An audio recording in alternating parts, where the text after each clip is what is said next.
যেদিন মেয়েটির বিয়ে তৈরি হয়ে গেল, কথা হয়ে গেল, হাতি মারা মেয়ের বিয়ে হবে কোথানো গোয়া গায়ে।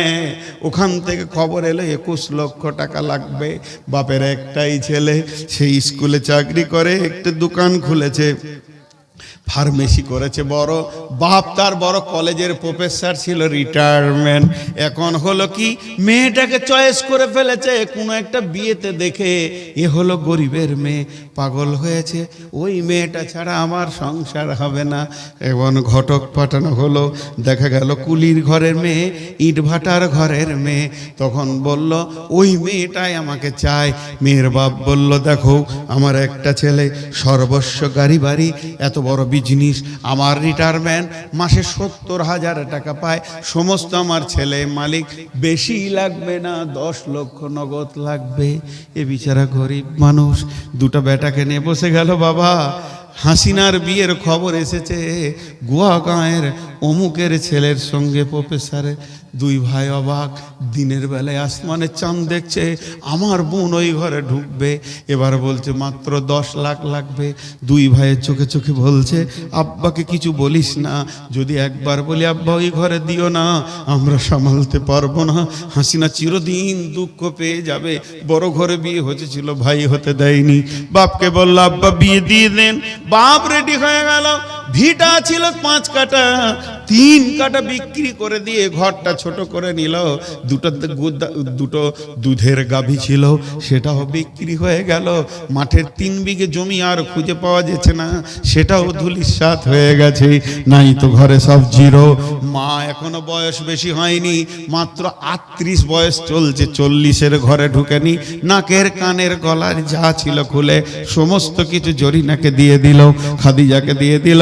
সর্বস্বকে ওর ঘরে ঢুকতে গিয়ে এই ঘরটা একদম জিরোতে দাঁড়িয়ে গেল। শুধু জিরোতে নয়, বাপ ইটের ভাটার কুলি হতে গেল। ছোট ভাইটা কোনো রকম ছিঁড়া কাপড় পরে ঈদের নামাজ পড়ছে। বাকি দুটি ভাই দেখলো এই ঘরে আর শান্তি ফিরানো যাবে না, দুইজনেই যুক্তি করে চলে গেল কেরল, সেখানে চেন্নাই কুলি খাটতে চলে গেল। ঘরটা পুরো জিরোতে জিরো দাঁড়িয়ে গেল। এবার ঈদের দিন নতুন জামাই এসে গালমোটা করে বসে আছে। 30,000 টাকা না দিলে জামাইয়ের ঈদের মন ভরবে না, সেটাও বিচারা ঋণ করে নিয়ে এলো ইট ভাটা থেকে। মালিককে বলল ভাই পা দুটি জড়িয়ে ধরছি, 6 মাস তোমার গোলামি করে শোধ করে দিব, 30,000 টাকা দাও। বাঁদরের বাচ্চা, কুত্তার বাচ্চাকে সেই টাকাটা হাতে দিল। এবার দেখছে বাপ ঈদের নামাজ পড়তে যেতে ছেঁড়া লুঙ্গি পরে, মেয়ে দুই নয়নে অঝর নয়নে কাঁদতে শুরু করলো। আজকে ঈদের দিনে আমার বাপ ছেঁড়া লুঙ্গি পরে যাচ্ছে। এমন সময় খাদিজা বলে ফেল আব্বা লুঙ্গিটা চেঞ্জ করা যায় নাকি? মুচকি হেসে দেখলো মেয়ে আমার কষ্ট পাবে, বুঝতে দিব না। মুচকি হেসে বললো মা, মেয়েকে বলছে লুঙ্গিটা নতুন রে মা, ভাটাতে খালি একটু ট্রাক্টরে গায়ে লেগে গেছিল তাই ছিঁড়ে গেছে। মেয়ে তো বুঝে নিল বাপের অবস্থা বড় খারাপ। এদিকে মায়ের দিকে তাকিয়ে মনে হচ্ছে কোন পুরুষের স্বামী মারা গেছে, বিধবা মেয়ে বসে আছে, না আছে গলায় না আছে কানে, মা ওই অবস্থায় রয়েছে। মাথার ওপরে এখনো 3 লক্ষ টাকা ঋণ, 3টে কুলি 3 দিকে খাটছে। এই অবস্থায় গুন্ডার বাচ্চা শ্বশুর ঘরে বুট আর কোট পরে মচমচ করে হাঁটছে। জানে না, একবারও ভাবে না যে এই বংশটাকে আমি ডাকাতি করে নিয়ে চলে গেছি। জানে না আমি ডাকাতের বাচ্চা, ডাকাত বংশটাকে আমি একদম নিঃস্ব জিরোতে পালিয়ে দিয়েছি। কুত্তার বাচ্চার খবর নাই যে আজকে আমার শ্বশুর শাশুড়ি রাতে ঘুমাই না, প্রতিদিন 4 লক্ষর অঙ্ক করে, কেমন করে শোধ করব। এরপরে ছোট ভাইটা ছিঁড়া কাপড় পরে ঈদের দিনে ঘুরছে। ফরিদা তার হাতটা ধরে নিল, নিয়ে গিয়ে বাথরুমের ভিতরে ভরে দরজাটা লাগিয়ে বলছে ভাই কালকে কি দিয়ে ভাত খেয়েছিলি? ভাত, আলু আর ভাত, একদিন ডাল আর ভাত, মাছ আর দিয়েছিল। এই করে চলছে বোন। তখন বলছে মাছ মাংস কি আব্বা কিনে না? একবার বাচ্চা ছেলে সত্য কথা বলে দিল, বুবু সেই তোমার বিয়েতে মাংস খেয়েছি, আর মাংস বাবা কিনতে পারে না। তখন মেয়েটা পায়খানার ভিতরে, বাথরুমের ভিতরে অঝর নয়নে কাঁদছে, আর ওই উর্নি দিয়ে চোখ মুছছে, আর বুকটাকে পাষাণ করছে। কুত্তার বাচ্চা, চো তোকে গিয়ে একবার দেখবো। এরপরে যেদিন শ্বশুর বাড়ি গেল, শ্বশুর ডাকছে, বেটা বৌমা কয়? বলছে কুত্তার বাচ্চা আমার সামনে দাঁড়াবি না। কেন? এত বড় কত শ্বশুরকে বৌমা হয়? বলে আমার বাপ ছিঁড়া লুঙ্গিতে ঈদ করবে, তোর বাপের প্রতিদিন 3খানা লুঙ্গি আমাকে সাফ করে রোদে মেলতে হবে, তারে দিতে হবে, এটা আমি পারবো না। তুই তোর বাপকে বুঝেলে। আমি গরিব হয়ে গেছি, আমার জীবন যৌবনকে বিক্রি করে দিয়ে এইখানে এসেছিলাম। আমার বাপের 21 লাখ টাকা বুঝিয়ে দে, 13 লাখ টাকা বুঝিয়ে দে, আর তোর ঘরে সংসার করব না। আমি নিজের বাপের ঘরে গিয়ে ডাল ভাত করে থাকবো। কি জীবন, কি যৌবন দিয়েছিল। আমি কি কলঙ্কিনী জন্মিয়েছিলাম বংশে? আমি কি ক্যান্সার জন্মিয়েছিলাম? আজকালকার মেয়েরা শিক্ষিতা, তাদের ব্রেন অঙ্ক করে, তাদের ব্রেন যোগ বিয়োগ করে। আমাকে কোন অবস্থায় রেখেছে, আমার বাপকে মাকে কোন অবস্থায় রেখেছে। এই বংশ ডাকাতের বংশ, এটা আমার বাপের বিয়াই বংশ নয়, এরা গুন্ডার বংশ। এরা বুকে ছুরি মারতে পারে, মানুষকে পথে বসাতে পারে। এই জন্য মেয়েরা আজকে শ্বশুরকে ভালো করে কথা বলে না, শাশুড়ির দিকে তাকালে বাঘের গর্জনে তাকায়। একটা কাল ছিল মেয়েরা ভাবতো যে আমার শাশুড়ি কেমন হবে বিয়ে হওয়ার পর, আর এখনকার শাশুড়িরা ভাবে বিয়ে হলে আমার বউটা কেমন হবে, ভাত দিবে কি দিবে না। কেন দেবে তোমাকে? তার আগে তুমি ওর বাপকে মাকে ঘায়েল করে দিয়েছো। তুমি তো সন্ধ্যার ভাত, তুমি তো খুশির ভাত পাওয়ার হক রাখো না। এই চলছে প্রত্যেকটা দাম্পত্য জীবনে।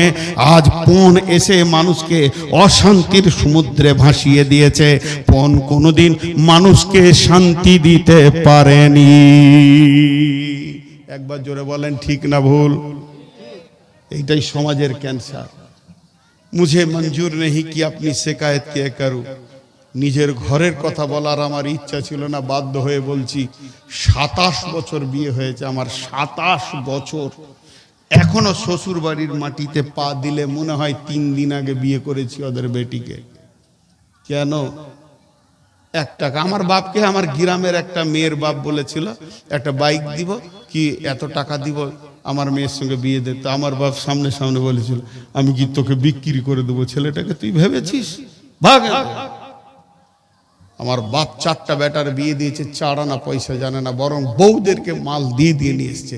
4খানা বউ আমাদের ঘরে আছে। আব্বা মা পৃথিবীতে নাই, চলে গেছে। তা আমার বাপ হিরো ছিল, হিরো বউদের কাছে। আমি দেখেছি আমার বিবিকে, খবরদার বাপের বাইরে কথা বলবে না বলতো, জানতো যেটা আমার অরিজিনাল শ্বশুর। জি, একদিন আমি নিজে বকছি আমার বিবিকে, কি কারণে? হঠাৎ আমার আব্বা এসে বলছে, তুই খুব জ্ঞানী হয়ে গেছিস নাকি?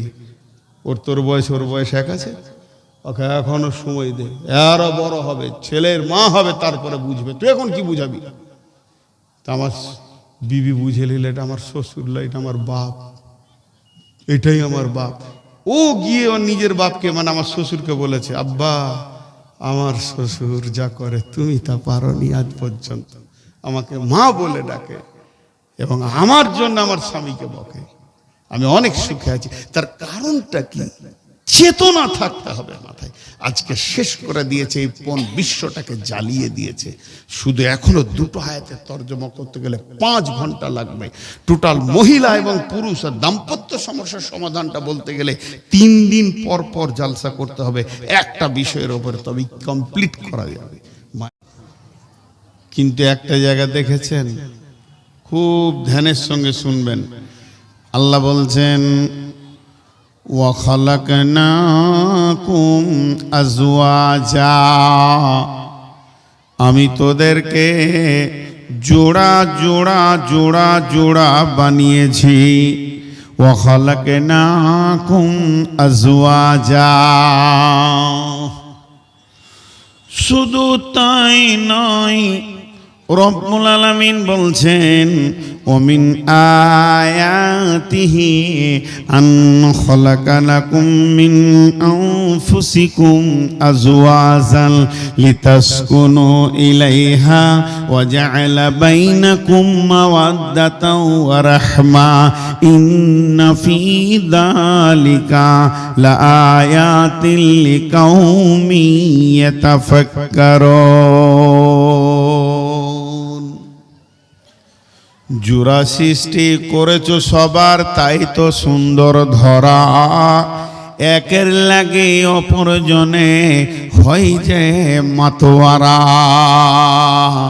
বন্ধুরা আমার, এইটার নাম বোতল। বোতলে আছে পানি, বোতলে আছে পানি। পানিতে কি আছে? পানির ভিতরে কি স্বাদ আছে? পানি কতটা কলিজাকে ঠান্ডা করে পানি নিজেই জানে না। যাকে পিয়াস লাগে সে জানে পানি কি জিনিস।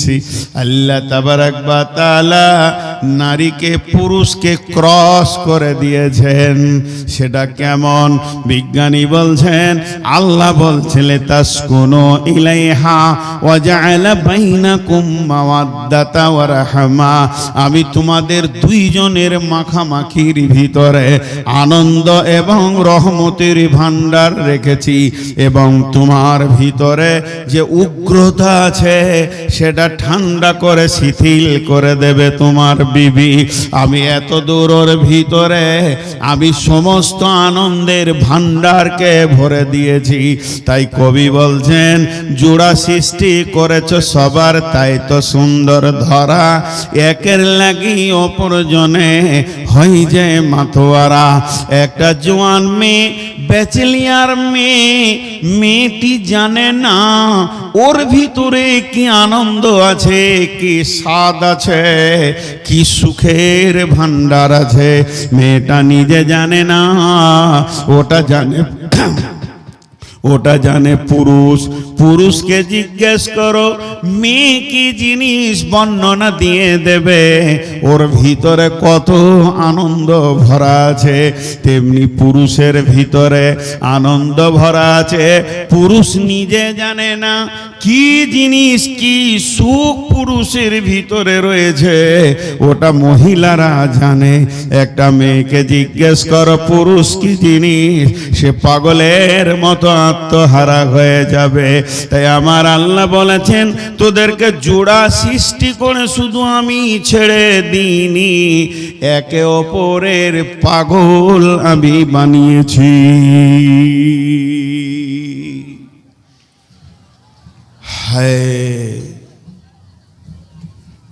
জোড়া সৃষ্টি করে ছেড়ে দিনি। আচ্ছা, ওদের দুজনের বসার জায়গা হচ্ছে না? একটু জায়গা দেন তো, একটু জায়গা দেন। আহা, কোথা থেকে এসেছে আল্লাহ জানে, মাথা কাজ করছে না, বসতে হবে মনে পড়ছে না, দাঁড়িয়ে আছে ঘোড়ার মতো, টাট্টুর মতো, ওদেরকে একটু বসতে দেন। আহা, চলেন। পুরুষ শেষ, পুরুষ শেষ। কথাগুলো খেয়াল করবেন। আমি অনেক দর্শন তথ্য বলবো আজকে। আমাকে যিনি ফোন করে করে বারবার এখানে এনেছেন, উনি বললেন যে নারী পুরুষ সম্পর্কে বলবেন। তো পুরুষ এই পর্যন্ত শেষ। পুরুষ তো পুরুষ, মর্দ মর্দ, বাস। আর আল্লাহ পুরুষের জন্য দ্বিতীয় ভাষা ব্যবহার করেননি। মেয়েদেরকে 3 রকম বলেছেন, শুধু মহিলা বলেননি। মেয়েদেরকে বলা হয়েছে নিসা মানে মহিলা, মেয়েদেরকে বলা হয়েছে হার্স, হার্স, হার্স মানে উর্বর জমি। মেয়েদেরকে বলা হয়েছে মাতা মানে সম্পদ। মেয়েদেরকে বলা হয়েছে মাতা মানে সম্পদ। একই মেয়েকে 3 রকম করে ডাকা হয়েছে। যার নাম ইন্ডিয়া, তারই নাম হিন্দুস্তান, তারই নাম ভারত। দেশ একটা, নাম হলো তিনটি বন্ধুরে, তেমনি মেয়েরা একটাই, কিন্তু আমার রব দুই রকম বলেছেন, নবীজি এক রকম বলেছেন। টোটাল একটা মেয়েকে তিন রকম ডাকা হয়েছে।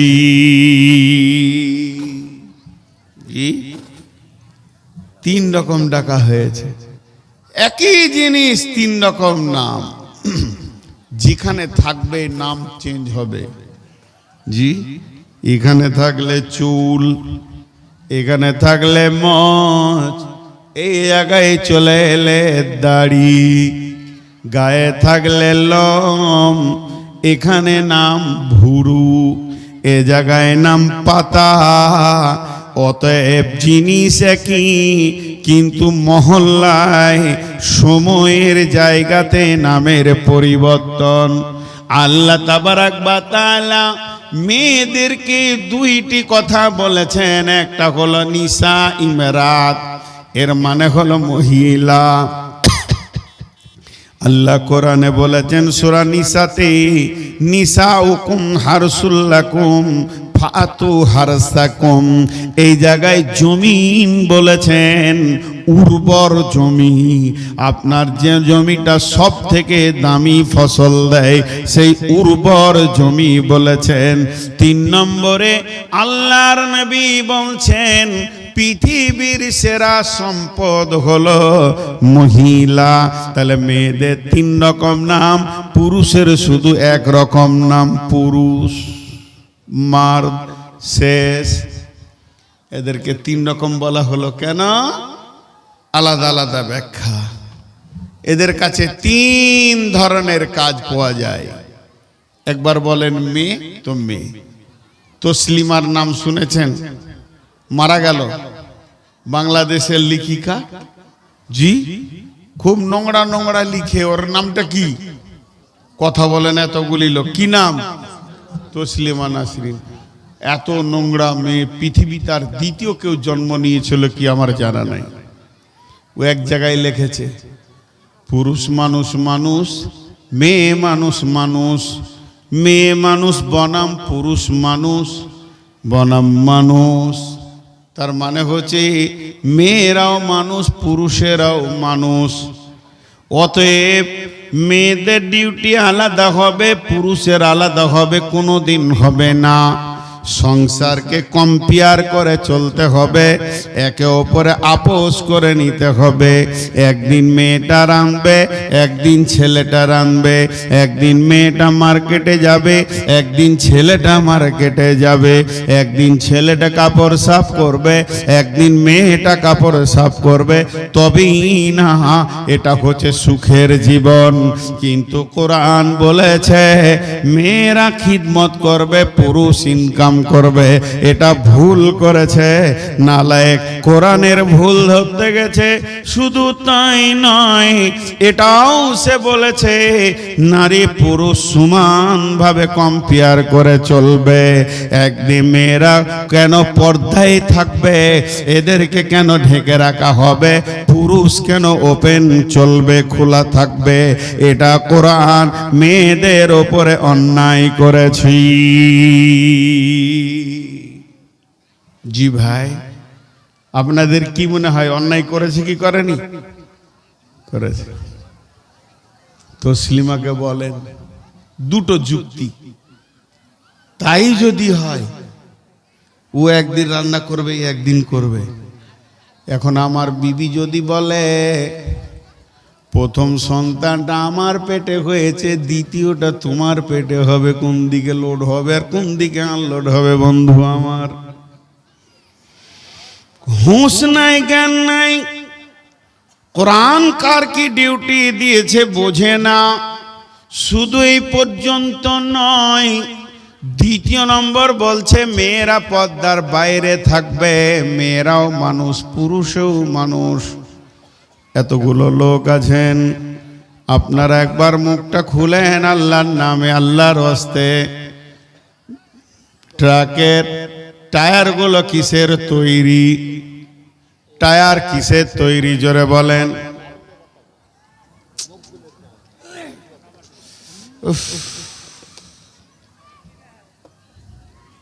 এইদিকে কেউ খাতা নিয়ে বসেন, খাতা নিয়ে বসেন। না টাকা দিবে, টাকা বন্ধ হবে না, টাকা আসতে থাকবে, মাদ্রাসার ইনকামের জন্যই জলসা। হ্যাঁ এইদিকে লিখে লিখে আপনারা একবার মুখ খুলবেন, যেটা আমি জিজ্ঞেস করছি। টায়ার কিসের তৈরি? রবার না লোহা? টিউ কিসের তৈরি? জোরে বলেন। টায়ার ও রবার, টিউ রবার বিজ্ঞান তৈরি করেছে। টিউ সারা জীবন পর্দায় থাকবে, টায়ার ওপেন থাকবে।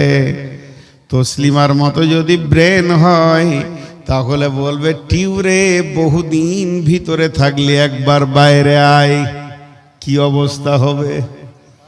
বাস্ট হবে, লিক হবে, ছিঁড়ে যাবে, ফুটে যাবে, যা হবার হয়ে যাবে। মেয়েরা হলো টিউবের মতো নরম, সারা জীবন পর্দায় থাকবে। পুরুষ হলো টায়ারের মতো শক্ত, ই বাম্পারে পাথরে খালে মোকাবেলা করবে, সংসার চালাবে। ওই বেঈমান বলছে মেয়েদেরকে রাস্তায় বের করে দাও। যদি মেয়েদেরকে রাস্তায় বের করে দেয়া হয়, লিক হবে, ফুটে যাবে, ছিঁড়ে যাবে, আর ইজ্জত সমাজে থাকবে না। অতএব কোরআন যা বলেছেন তা সত্য এবং সেটাই ঠিক। তাই আমার রব বলছেন আমি মেয়েদেরকে মেয়ে বানিয়েছি, পুরুষদেরকে পুরুষ বানিয়েছি। ডিউটিটা একটার পর বলবো। অতএব মেয়েদের সবগুলোই মেয়ে, মেয়েদের হাড়গুলো মেয়ে। মেয়েদের হাড় পুরুষের হাড়ের সঙ্গে মিলবে না। মেয়েদের হাতের পাঁজটাও মেয়ে, পায়ের পাঁজটাও মহিলা, তাদের বডিটাও মহিলা, তাদের মন মানসিকতাও মহিলা, তাদের মিজাজও মহিলা, মাংসর পেশিগুলো মহিলা। পুরুষের সঙ্গে মিলবে না। তুলনামূলক পুরুষের ওজন বেশি, মেয়েদের ওজন হলো হালকা। অতএব বন্ধুরে আমার রব বলেছেন তোরা মহিলা আর এরা হলো পুরুষ, কোনো দিন মিজাজে মিলবে না। মিলবে? জোরে বলেন মিলবে? হ্যাঁ মিলবে না। দুটো মেয়েতে গল্প করছে ডাক বাংলায়, ধুলিয়ান ডাক বাংলায়, নাম করব না।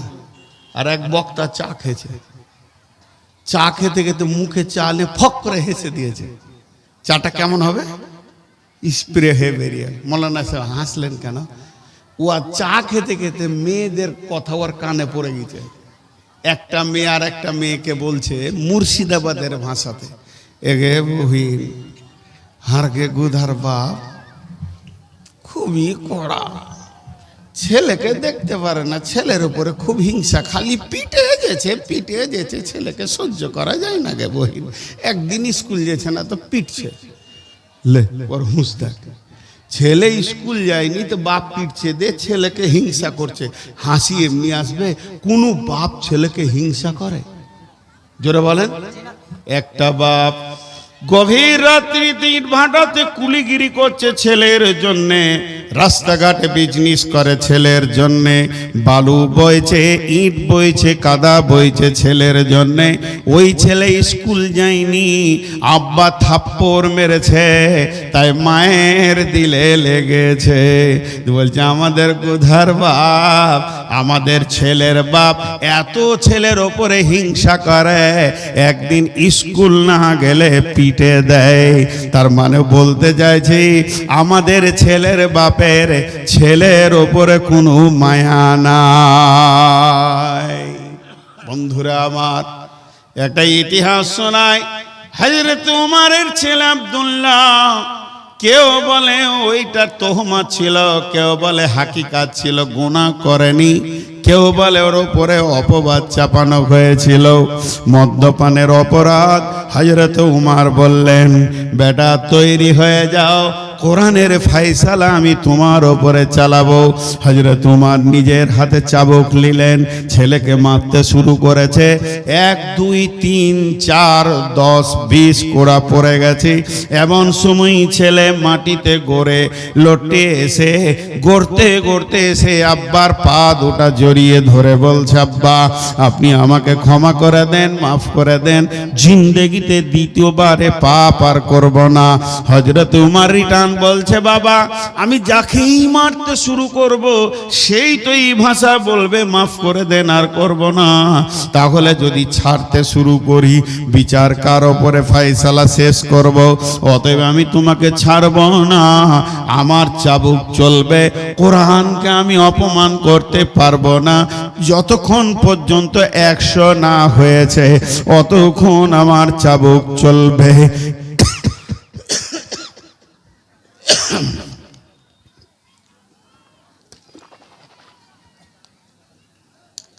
একজনে দাঁড়িয়ে থাকবেন না বলে দিচ্ছি, মাথা গরম হবে আমার।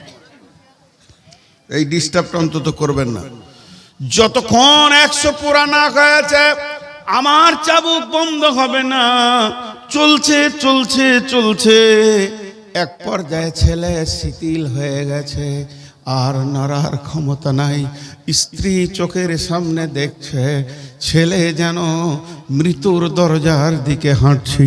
হাত দুটো প্রসারিত করে বলছেন, আমিরুল মুমিনিন, খলিফাতুল মুসলিমিন, এখনো কি আপনার চাবুক থামবে না? ছেলের ওপরে কি চলতে থাকবে? তো আপনার কি মায়া নয়? হযরত উমর বলছেন, তুমি মহিলা, তুমি অর্ধেক বুদ্ধির মানুষ, তোমার দূরদর্শিতার কমি আছে। তুমি তাই হাত দুটিকে নিয়ে ছেলেকে বাঁচানোর জন্য চলে এসেছো। শুনে লাও, এই ছেলেটা যেমন তোমাকে মা বলেছে, আমাকে আব্বা বলেছে, ছেলেটা তোমার একা নয়, তুমি আমি মিলে সন্তান। অতএব তুমি যত গালে চুমা দিয়েছো অতটাই চুমা আমি আমার সন্তানকে দিয়েছি। তুমি চাইছো তোমার দূরদর্শিতা কম, তাই তুমি চাইছো আমার হাত থেকে ছেলেটা বেঁচে যাক। তুমি চাইছো চাবুক থেকে ছেলেটা বেঁচে যাক। আমি উমার ছেলেটাকে কত ভালোবাসি, আমি জোরে জোরে মারছি, এই জন্যই মারছি। আমি চাইছি আমার ছেলে আল্লাহর জাহান্নাম থেকে বেঁচে যাক। আমি মারছি কেন? জাহান্নাম থেকে বাঁচানোর জন্য মারছি। তুমি ছাড়াতে চেয়েছো কেন? আমার হাত থেকে বাঁচাতে চাইছো। তোমার আমার চিন্তা বহুদূর এগিয়ে পেছিয়ে গেছে।